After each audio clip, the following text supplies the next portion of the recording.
ولا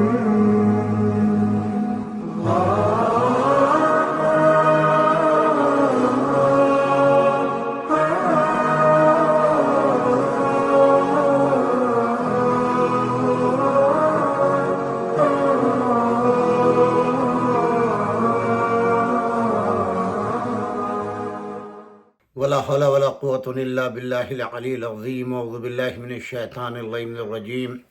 بسم الله الرحمن الرحيم. الحمد لله الذي هدانا لهذا وما كنا لنهتدي لولا أن هدانا الله. لقد جاءت رسل ربنا بالحق والصلاة والسلام على رسول الثقلين محبوب رب المغربين والمشرقين جد الحسن والحسين بالقاسم محمد. اللهم صل على محمد وآل محمد وطيبين الطاهرين المعصومين. أما بعد فقد قال الله سبحانه تبارك وتعالى في كتابه المجيد والفرقان الحميد. بسم الله الرحمن الرحيم. لا تجد قوما يؤمنون بالله واليوم الآخر يؤدون من حاد الله ورسوله ولو كانوا آباءهم أو أبناءهم أو إخوانهم أو عشيرتهم أولئك كتب في قلوبهم الإيمان وأيدهم بروح منه ويدخلهم جنات تجري من تحتها الأنهار خالدين فيها رضي الله عنهم ورضوا عنه أولئك حزب الله ألا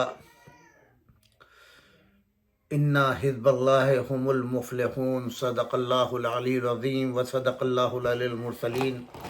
سامعین کرام، آج ماہ رمضان المبارک کی 21 تاریخ ہے.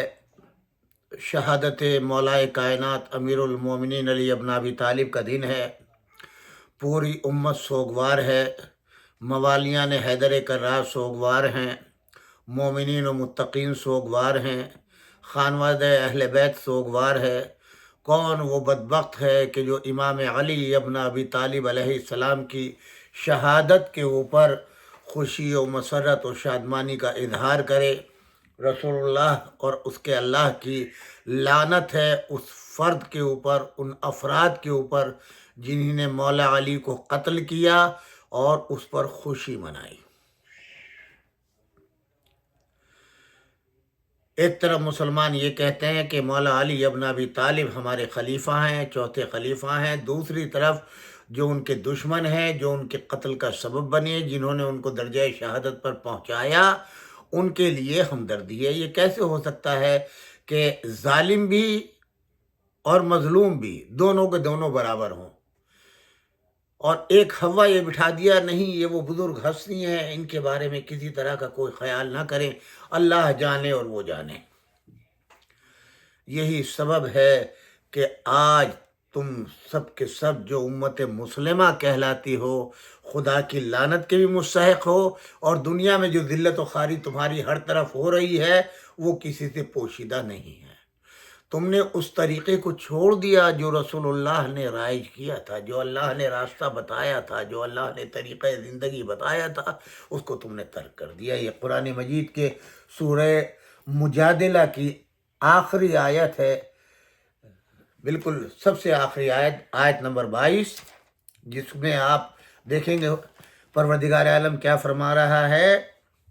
کہتے ہیں کہ لا تجد قومن، کبھی آپ یہ نہیں دیکھیں گے کہ جو قوم اللہ اور روز آخرت پر ایمان رکھنے والی ہے وہ ان لوگوں سے دوستی کر رہی ہے جو اللہ اور اس کے رسول سے دشمنی کرنے والے ہیں.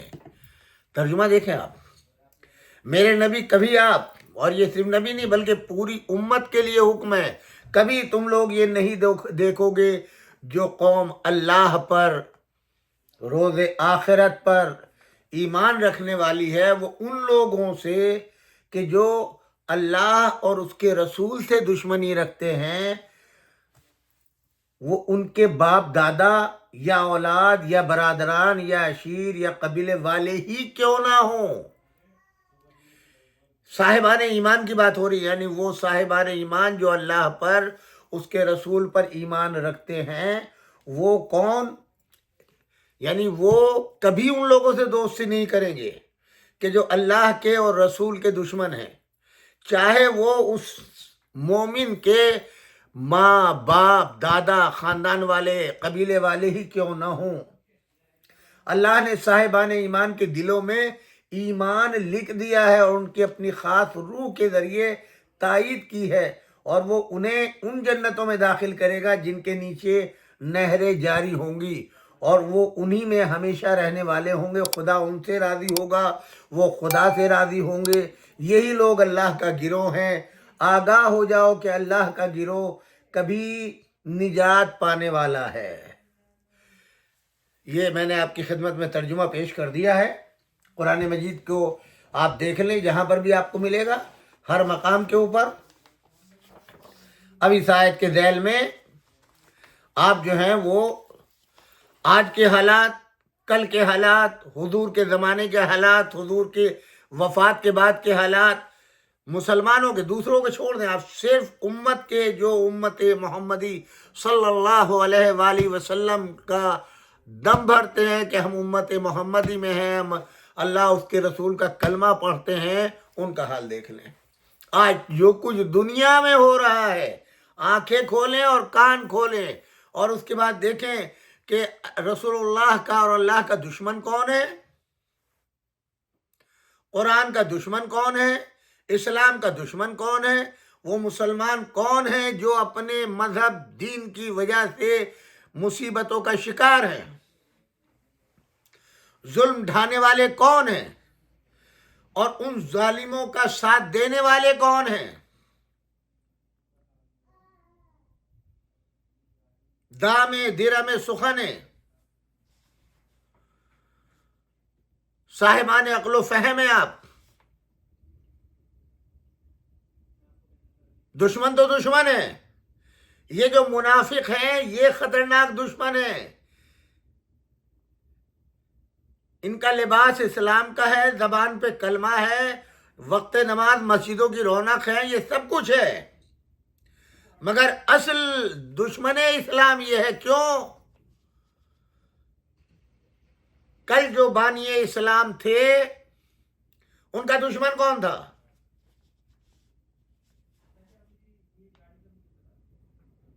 اللہ اس کے رسول کا دشمن کون تھا؟ اسلام کا دشمن کون تھا؟ ابو سفیان، اس کے ہم قبیلہ، اسی نسل کے ابو سفیانی نسل کے آج مسلمان اپنے دادا سے محبت کرتے ہیں یا نہیں؟ جو لوگ ابو سفیانی نسل کے مسلمانوں کا دم بھرتے ہیں ان کا شیوا وہی ہے جو معاویہ کا تھا،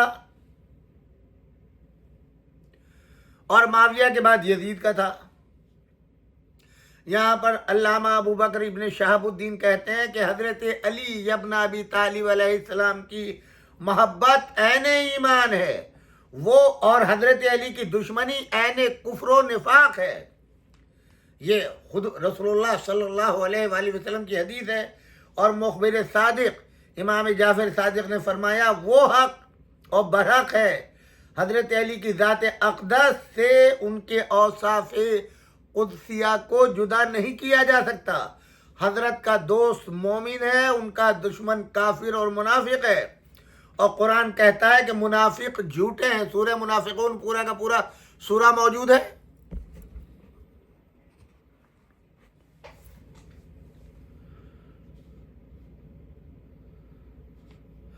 تو علی کے دشمن قرآن کی گواہی کے ثبوت میں سچے نہیں ہو سکتے، نہ ان کی گواہی۔ اس کلیے کو ملاحظہ کرتے ہوئے جو لوگ حضرت علی کے دشمنوں کو ثقہ مانتے ہیں، میں نے بتایا نا کہ معاویہ کو بھی کاتب وحی اور صحابی رسول اور صف اول کے صحابہ میں شمار کر دیا، جس کا اسلامی 3-4 سال کا ہے۔ ابن ابی الحدید ازلی کہتے ہیں کہ حضرت علی اخلاق الہی سے آراستہ ہیں، صاحب خلق عظیم کے وارث تھے، ہمیشہ بشاش چہرہ، متبسم و پرحیا رخ، انور چاند کی طرح دمکتا رہتا تھا۔ جناب صاحب ابن سوہان ابدی کہتے ہیں ہمارے آقا ہمارے درمیان ہماری طرح رہا کرتے تھے، بڑی مہربانی، شفقت آمیز سلوک اور بے حد منکسر مزاج اپنے غلاموں کے حق میں تواضع کیا کرتے، اور حضرت کی مہربانی و کرم اور تواضع کے سامنے ہم اس طرح با ادب رہتے جس طرح شیر کے سامنے گوسفند، یہ وہ شخص کہ جس پر تلواریں اتر رہی ہوں اور وہ ان کی دھار کے سامنے خاضع ہو۔ معاویہ نے قیس ابن سعد سے کہا، ابو الحسن پر اللہ کی رحمتیں ہوں، وہ کس قدر حشاش بشاش رہا کرتے تھے، اپنے دوستوں کے ساتھ مذاق بھی کر لیا کرتے تھے۔ قیس نے کہا، حضرت علی رسول خدا کے اوصاف کے وارث تھے، اور حضرت پیغمبر اکرم صلی اللہ علیہ وآلہ وسلم اپنے اصحاب کے ساتھ مذاق بھی کرتے تھے، ہمیشہ مسکراتے رہا کرتے تھے۔ مگر معاویہ، تو اچھی طرح سمجھ لے، حضرت علی ہمارے حق میں ماں سے بھی بڑھ کر کے مہربان اور شفیق تھے، مگر ان کی وہاں عظمت اور وقار و جلال اور ہیبت کے سامنے ہماری زبانیں بھی نہیں کھلتی تھیں۔ وہاں تقویٰ تھا، زہد تھا، عشق الہی تھا، امامت تھی، عدالت تھی، عصمت تھی، طہارت تھی۔ علی ابن ابی طالب صفات الہیہ کے مرقع تھے۔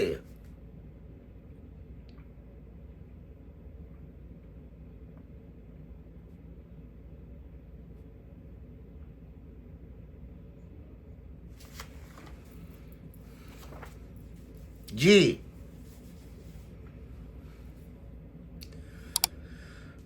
اللہ اکبر۔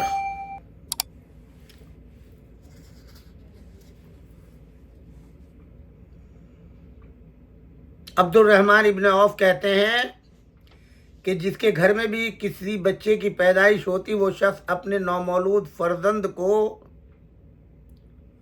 حضرت رسول خدا کی خدمت میں حاضر ہوا کرتا کہ اس کے واسطے حضور دعا فرما دے۔ مروان ابن الحکم، عثمان ابن عفان کے چچاداد بھائی مروان اور حکم ان کے چچا، حضور سرکار دو عالم کی خدمت میں پیش کیا تو حضرت نے فرمایا، هو الوضع ابن الوضع الملعون ابن ملعون۔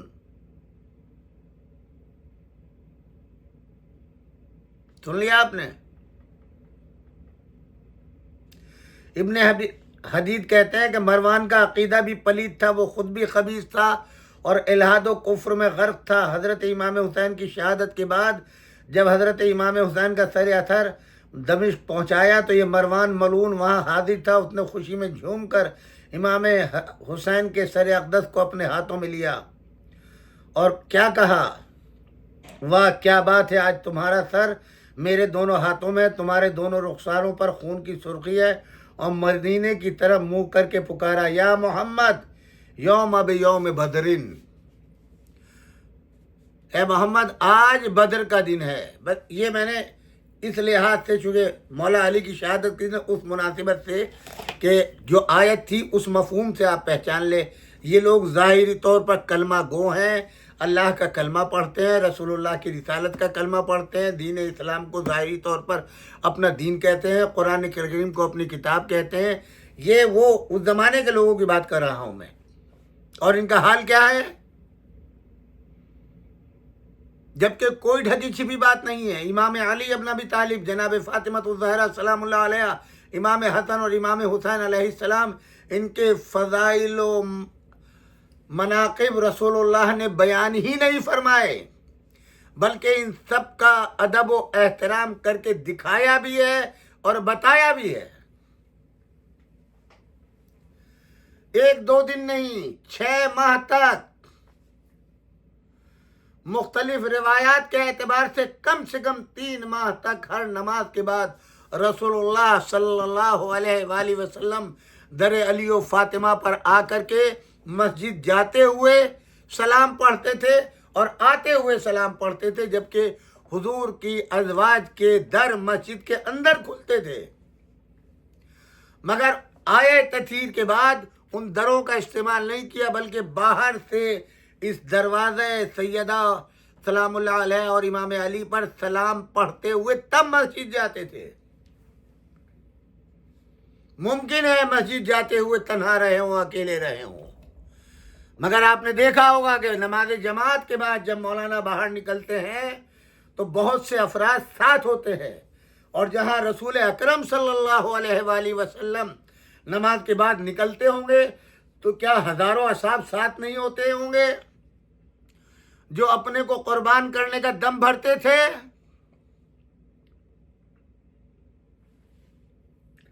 یہ انسان کی فطرت ہے، جب کسی جگہ پر اور کسی کو سلام کرتا ہے تو یہ شانے بھی جھکتے ہیں، آنکھیں بھی جھکتی ہیں، چہرہ بھی نیچے ہوتا ہے۔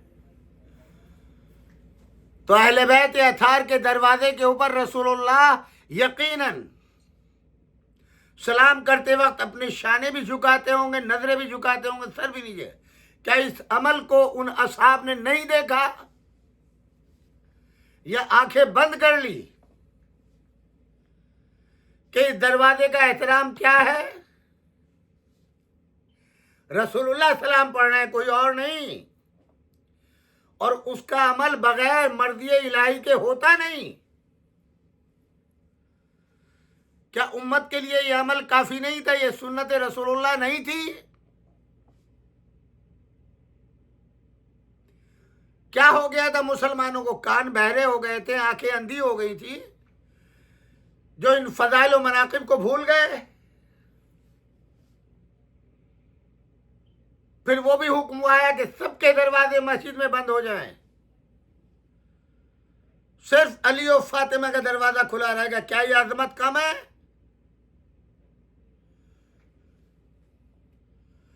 آیا تطہیر کا نازل ہونا، آیا ولایت کا نازل ہونا، سورہ دہر کا نازل ہونا، یہ قصیدے کم ہیں جو خود اللہ پڑھ رہا ہے ان کی شان میں؟ جنت ان کی ملکیت میں دے دی، سلسبیل ان کی ملکیت میں دے دی، شفاعت ان کے اختیار میں دے دیا، یہ کیا کم مناسب ہے؟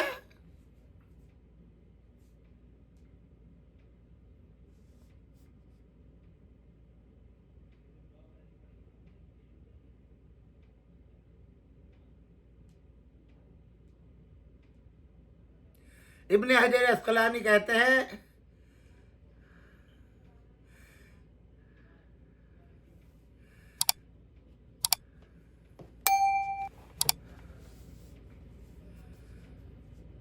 یحییٰ ابن معین نے کہا کہ وہاب ابن جریر نے ابو الولید کے بارے میں کہا وہ حضرت علی کی شان میں گستاخ تھا۔ یہ یہاں انہوں نے پوری تفصیل بیان کی ہے ان سب کی کہ جن سے احادیث نقل کی گئی ہیں، جو دشمنان اہل بیت ہیں، جن کے لیے صحیح بخاری نے اپنا دامن پھیلا دیا ہے، جتنی صحیح ستہ ہیں اس میں ہے حدیثیں،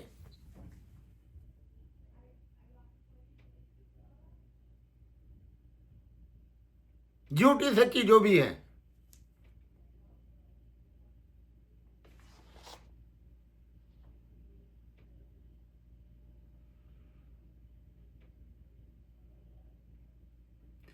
ابن حجر عسقلانی کہتے ہیں کہ میں ناسبیوں کو ثقہ نہیں کہتا اس لیے کہ وہ حضرت علی سے دشمنی رکھتے ہیں، اور حضرت علی کے حق میں حضرت رسول خدا نے فرمایا ہے لا یحبہ الا مومن ولا یبغضہ الا منافق، کہ علی کے دوست مومن ہیں، ان کے دشمن منافق ہیں۔ وہ کل کے دوست ہوں یا آج کے، کل کے منافق ہوں یا آج کے، یہ کلیہ رسول اللہ نے بیان کر دیا۔ یا علی، تمہاری محبت سبب ایمان ہے، تمہارا بغض سبب کفر اور نفاق ہے۔ لا تعداد اس تعلق سے احادیث کتابوں میں محفوظ ہیں۔ یا تو ان کتابوں کو دریا برد کر دیا جائے، احادیث سے انکار کر دیا جائے، اور یا پھر یہ مانا جائے کہ رسول اللہ صلی اللہ علیہ وآلہ وسلم نے معیار محبت و نفرت بتا دیا کہ علی میزان ہے، جو اس سے محبت کرے گا وہ مومن، جو اس سے بغض رکھے گا وہ منافق اور کافر۔ کیوں؟ علی اسم الہی کے محافظ، علی رسول اللہ کے محافظ، علی قرآن کے محافظ، علی دین و شریعت کے محافظ، علی سنت رسول اللہ کے محافظ، علی رسول اللہ کی سنتوں کو زندہ کرنے والے، علی سیرت و کردار رسول اللہ پر چلنے والے، علی نے ایک لمحے کے لیے بھی رسول اللہ کی سنت کو ترک نہیں کیا۔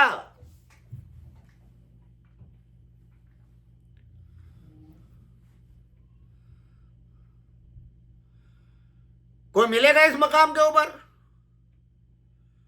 اور ایسا امانت دار، مشہور واقعہ، طلحہ اور زبیر، مشہور نام ہے، رسول اللہ کے اجل اصحاب میں ہے۔ زبیر تو رسول اللہ کے حقیقی پھوپھیزاد بھائی بھی ہیں، خلیفہ اول ابو بکر کے داماد بھی ہیں، ام المومنین جناب عائشہ کے بہنوئی بھی ہیں، طلحہ خلیفہ اول کے سگے بھتیجے ہیں، مگر دونوں ہم پیالہ ہم نوالا۔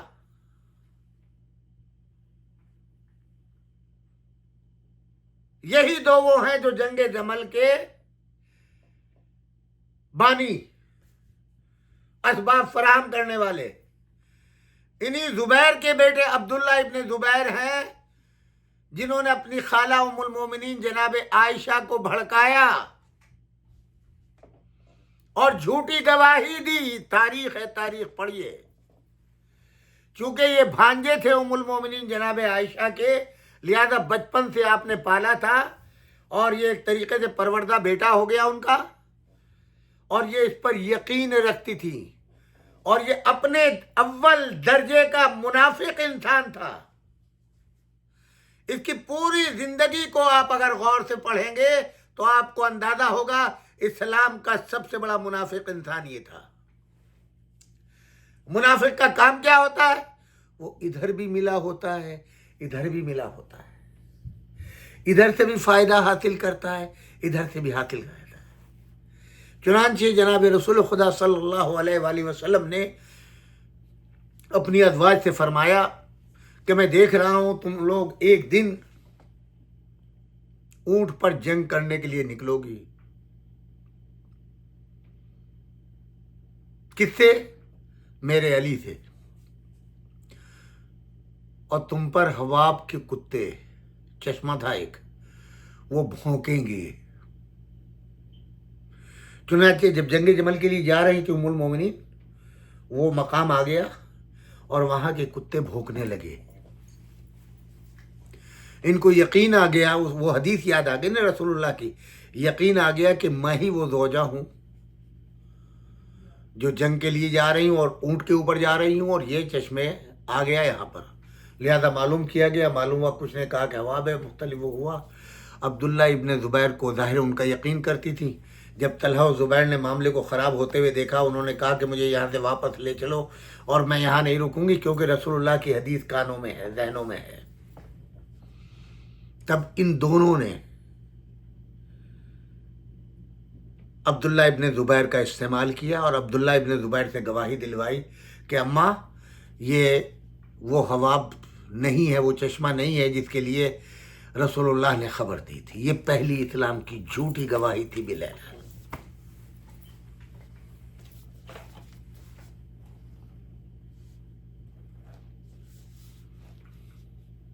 یہ تو پھوپھیزاد بھائی ہے رسول اللہ کا،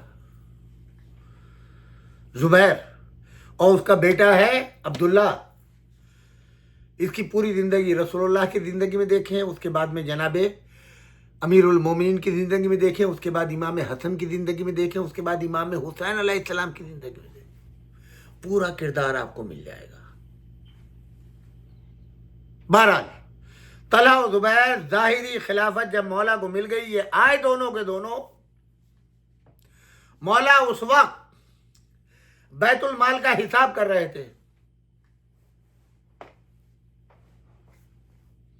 چراغ روشن ہے، دونوں آئے بیٹھ گئے۔ یہ اس خیال سے آئے تھے کہ اس وقت بہترین علاقہ دولت کے لحاظ سے، زراعت کے لحاظ سے، ایک کوفہ تھا اور ایک مصر۔ لہذا آپس میں طے کر کے آئے کہ تم میری گواہی دینا کہ مجھ سے بہتر مصر کا گورنر کوئی نہیں ہو سکتا، تم میری گواہی دینا کہ کوفے کا گورنر کوئی نہیں ہو سکتا۔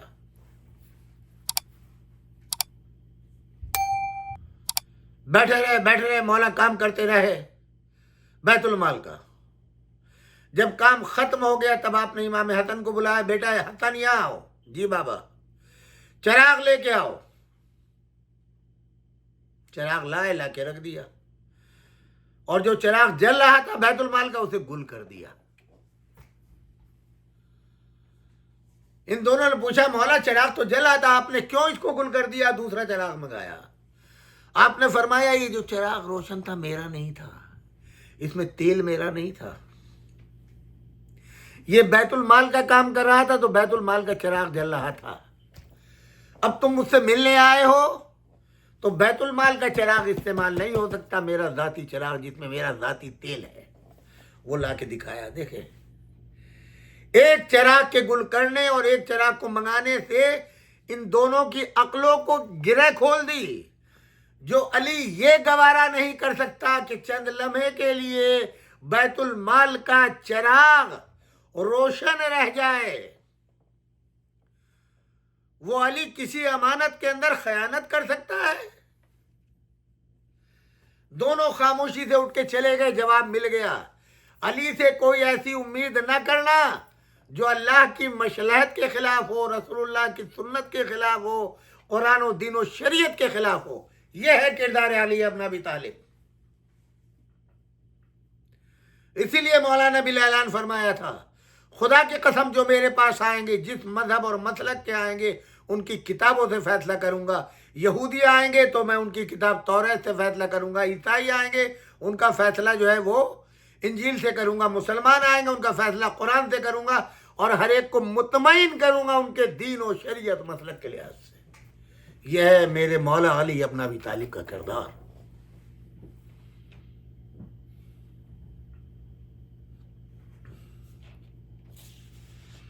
علامہ حضرموتی کہتے ہیں کہ مومن حضرت علی کا دشمن ہرگز نہیں ہو سکتا, اس لیے کہ حضرت کا دوست ہی مومن ہے اور ان کا دشمن منافق ہے. نفاق میں دوستی کی بو نہیں آتی, دوستی میں نفاق نہیں ہوتا, اور ایمان و نفاق دونوں جمع نہیں ہو سکتے.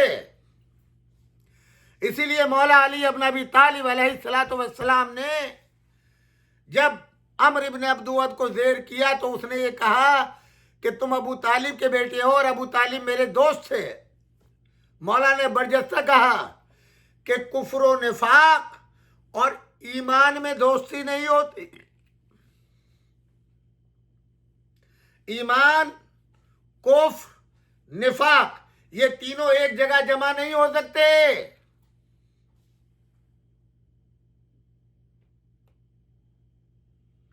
حضرت علی کی محبت ہی ایمان ہے اور حضرت علی کی دشمنی ہی نفاق ہے. رسول اللہ صلی اللہ علیہ وآلہ وسلم نے بالاعلان جو بھی فضیلت بیان کی ہے عام مجمع کے اندر, گھر میں نہیں.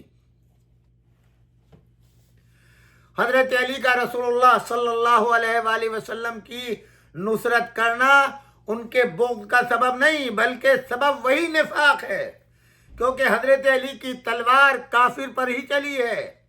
کافر کا دوست کوئی مومن اور مسلمان نہیں ہوتا. جو لوگ منافق تھے وہ مسلمان نہیں تھے بلکہ وہ اپنے نفاق پر برقرار تھے. وہ لوگ زبان سے اسلام کا کلمہ پڑھتے, قرآن کی قسم کھاتے, مگر وہ مسلمان نہیں تھے. سورہ منافقین اس حقیقت کا اعلان کر رہا ہے. میرے عزیزو, میرے دوستو, جب جنگ صفین سج گئی, اصحاب کا ایک گروہ مولا علی کے ساتھ, دوسرا گروہ معاویہ کے ساتھ, ایک تیسرا گروہ بھی تھا جو نہ مولا کی طرف تھا نہ معاویہ کی طرف. جب ان سے پوچھا گیا کیا بات ہے, کہا ہم انتظار کریں گے. کس بات کا؟ رسول اللہ نے ایک حدیث فرمائی ہے, جناب عمار یاسر کو جو قتل کرے گا وہ باغی ہوگا, یعنی وہ اسلام کا مخالف ہوگا, قرآن و سنت کا مخالف ہوگا, اللہ کے رسول کا مخالف ہوگا, اللہ کا اسم الہی کا مخالف ہوگا.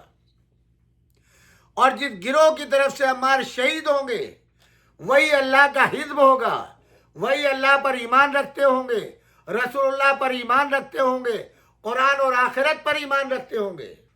یہ گروہ دیکھتا رہا یہاں تک کہ جناب عمار یاسر کی شہادت ہوئی، اللہ اکبر کی صدا بلند ہوئی، اور اس گروہ نے اعلان کیا کہ علی حق کے اوپر ہے، یعنی جو نہ مولا کی طرف تھا نہ معاویہ کی طرف۔ جب یہ خبر معاویہ کو ہوئی تو اس نے کہا غلط ہے، میں نے یا میرے گروہ نے عمار کو قتل نہیں کیا۔ کیوں؟ کہا کہ علی قاتل ہے معاذ اللہ۔ بھئی علی کیوں قاتل ہے؟ علی عمار کو لے کر کے آئے، اگر عمار کو علی نہ لاتے تو عمار قتل نہ ہوتے۔ جب یہ خبر میرے مولا کو پہنچی تو آپ نے فرمایا اگر میں عمار کا قاتل ہوں تو حضرت حمزہ کے قاتل رسول اللہ ہیں، یہ کہو۔ کیوں؟ عمار کو میں لایا، وہ شہید ہوئے، اس لیے میں قاتل ہوں۔ حمزہ کو کون لایا؟ رسول اللہ، تو رسول اللہ ذمہ دار ہوئے۔ کہا جا رہے ہو مسلمان، غیرت کرو، شرم کرو، تمہارا اسلام ڈوب رہا ہے، تمہارا قرآن پامال ہو رہا ہے، شریعت پامال ہو رہی ہے، تمہارا مقدر ختم ہو رہا ہے۔ اب تو پہچانو منافق اور مومن کون ہے۔ جس گروہ نے پوری زندگی اللہ کی مخالفت، رسول اللہ کی مخالفت، اسلام کی مخالفت، قرآن کی مخالفت، مسلمانوں کی مخالفت کی ہو، مرتے دم تک دشمنی رسول و آل رسول نہ بھولے ہوں، اور وہی لوگ برسر اقتدار آنے کے بعد جو کام کفر میں رہ کے کر رہے تھے وہی کام اسلام میں آگے کیا۔ کیا جرم تھا میرے مولا علی کا؟ کیوں میرے مولا نے اپنے بیٹے کو وصیت کی آج کے دن، بیٹا میرا نشان قبر مٹا دینا حسن، کسی کو پتہ نہ چلے۔ مولا کی شہادت سے لے کر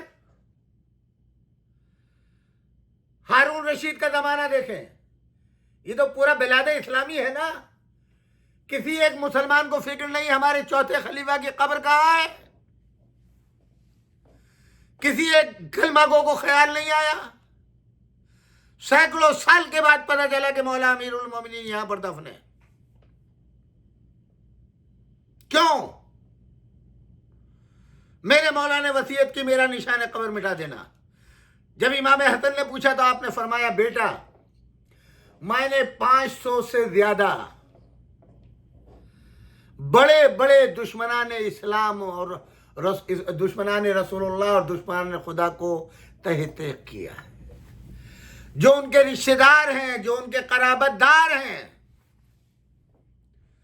ان کی خواہش یہ ہوگی کہ میری شہادت کے بعد میری لاش کی توہین کریں، میری لاش کی اہانت کریں۔ اب ان 500 آدمیوں سے اگر آپ ہر مرنے والے کے 5 آدمی بھی رشتہ دار لگائیں تو سوچیں علی ابن ابی طالب نے کتنے ڈائریکٹ دشمن چھوڑے ہیں،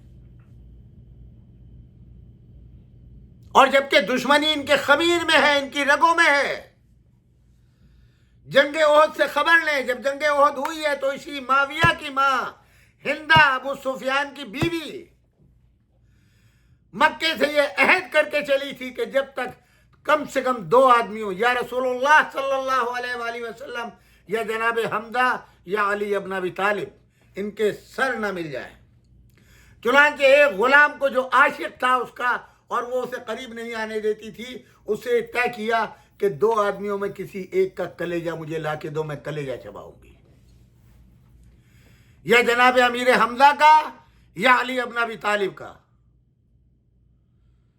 اور اس کے بعد میں تجھے تیرے حوالے کر دوں گی۔ وہی غلام حبشی بڑی کوشش کی امام علی کو قتل کرنے کی، نہیں کر سکا، مگر جناب حمزہ جب شہید ہوئے تو ان کا کلیجہ لا کر کے دیا۔ میسج آف اسلام کے نام سے جو مووی ہے اس میں دیکھ لے، جو اب نیا ایڈیشن اس کا آیا، اس میں سے اس کلیجہ چباتے ہوئے جو دکھایا گیا ہے معاویہ کی ماں کو، وہ سین نکال دیا ہے۔ جہاں دشمنی کا یہ عالم ہو، تب آپ سوچیں جہاں بدر کے کشتوں کا ذکر ہر وقت گھر میں ہوتا ہو، واقعہ کربلا کے بعد یزید اپنی بزم میں کہہ رہا ہو کاش آج میرے مقتول ہوتے بدر کے تو وہ کہتے، اور یہی مروان کہہ رہا ہے جو میں نے ابھی نقل کیا، کیا آج دن برابر ہو گیا؟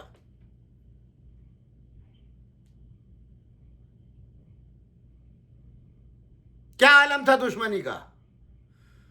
مسلمانوں اپنے گریبان میں جھانک کے دیکھو، یہ پہچانو صحیح اسلام کس کے پاس ہے اور کس کے پاس نہیں۔ میں نے بتلایا کہ معاویہ کو یہ پورا یقین تھا جب تک علی ابن ابی طالب زندہ ہیں ہمارے عادات و اطوار صحیح طریقے سے نہ اسلام میں داخل ہوں گے، نہ اسلام مٹ پائے گا، اور نہ ہماری حکومت کامیاب ہوگی۔ لہذا ضروری تھا کہ امام علی ابن ابی طالب علیہ السلام کی شمع حیات کو روشن کیا جائے، اور اس کے لیے وہ تمام اسباب فراہم کیے گئے۔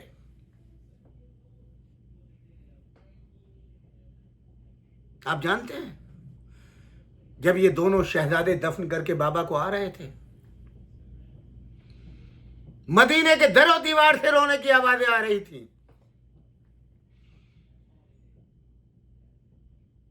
کوئی بچہ، بوڑھا، جوان، مرد اور ایسا نہیں تھا جو دہاڑے مار مار کے مولا کی شہادت پہ نہ رو رہا۔ پورا کوفہ سوگوار تھا۔ جب دفن کر کے آئے، تیسرا دن ہے، ضربت سے شہادت تک،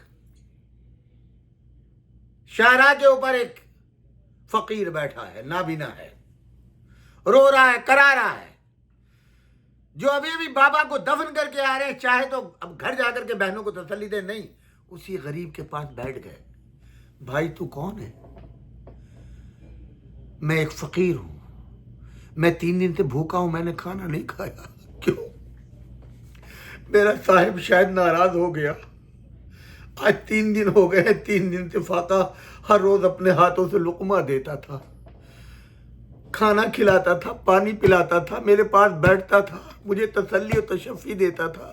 پوچھا نام بتایا، کہا نام نہیں بتایا، کبھی نام نہیں بتایا۔ میں نے پوچھا نام نہیں بتایا۔ جب میں پوچھا تو وہ کہتا تھا میں بھی تمہارے جیسا ایک فقیر ہوں، میں بھی تمہارا ایک بھائی ہوں، میں بھی ایک اللہ کا بندہ ہوں۔ امام حسن نے روک کے فرمایا وہ کوئی اور نہیں، میرے بابا علی ابن ابی طالب تھے، بھائی وہ تجھ سے ناراض نہیں تھے۔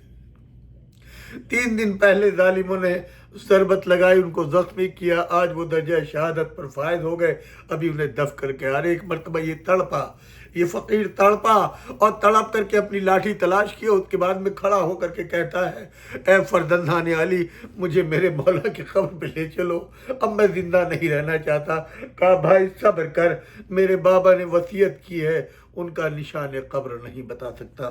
الا لعنت اللہ علی القوم الظالمین، ولا حول ولا قوت الا باللہ العلی العظیم، اعوذ باللہ من الشیطان۔ سامعین کرام، اللہ آپ سب کو سلامت رکھے۔ میری دعا ہے ہم آپ سب کے ساتھ ولی عصر حضرت حجت جو وارث اعظم ہیں، جو مولا کے حقیقی وارث ہیں، پردہ غیب میں ہیں، ان کی خدمت میں سلام تعزیت پیش کریں، ان کے جد کی شہادت کی، اور دعا گو ہیں پروردگار عالم اپنے اس ہادی کا ظہور جلد سے جلد فرما، ان کے اعوان و انصار میں ہم سب کا شمار فرما، جو مومن و مومنات بیمار ہیں ان کو شفا عاجل و کامل عطا فرما، پروردگارہ جو مرحومین ہیں ان کی مغفرت فرما۔ آج کے ہمارے قریبی دوست پینسلوینیا کے رہائشی جناب نیاز رضوی صاحب، ماشاءاللہ آج وہ نجف اشرف میں شہادت امیر المومنین علیہ السلام کی مجلس برپا کیے ہوئے ہیں، وہاں کی عزاداری میں شریک ہے۔ کل ان کا میسیج آیا مجھ کو، اور وہ آج کے میزبان ہیں ہمارے۔ پروردگار عالم ان کے رزق میں خیر و برکت عطا فرمائے، ان کے گھر والوں کو سلامتی عطا فرمائے، کوئی غم ان کو نہ دے سوائے غم اہل بیت کے۔ پروردگار عالم ان کی زیارتوں، عبادتوں اور نیکیوں کو شرف قبولیت عطا فرمائے۔ ان کی خواہش ہے کہ ان کے مرحومین، بالخصوص ان کے والد ماجد جناب سید نصیر حیدر رضوی ابن رمضان علی اور ان کی مادر گرامی ظہیر النساء بیگم بنت ولایت حسین کی ارواح کے لیے، ان کے خانوادے کے تمام مرحومین کے لیے، آپ سب کے مرحومین کے لیے، میرے والدین کے لیے، ہمارے تمام علماء اور وہ افراد جنہوں نے ہمیں اور آپ کو قرآن کی تعلیم دی، احکامات دین بتلائے، ان کی ارواح کے لیے مولانا سید تلمیذ الحسین رضوی صاحب اور جناب باقر رضوی صاحب کی مغفرت کے لیے دعا فرمائے اور سورہ فاتحہ۔ والسلام علیکم جمیعاً ورحمۃ اللہ وبرکاتہ۔